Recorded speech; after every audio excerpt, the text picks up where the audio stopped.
কি করছো তুমি? এটা এটা কি জলের বোতল দিয়ে জল খাওয়া হচ্ছে? হ্যাঁ, খুব ফাজলামি শিখে গেছে মেয়েটা, দেখো। হ্যাঁ, এইভাবে কে জল খায়? কি রে, খুব দুষ্টু হয়ে গেছিস না, দেখছিস? দেখো দেখো দেখো, আবার মোবাইল দেখে হাসে। কি দুষ্টু, কি দুষ্টু! আই আই, এগুলো কি শিখছিস? হ্যাঁ,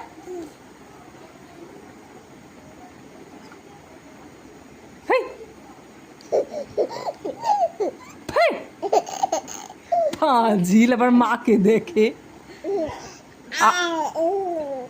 হেই, দুষ্টামি শিখে গেছে, কি দুষ্টু! কিরম মুখ দিয়ে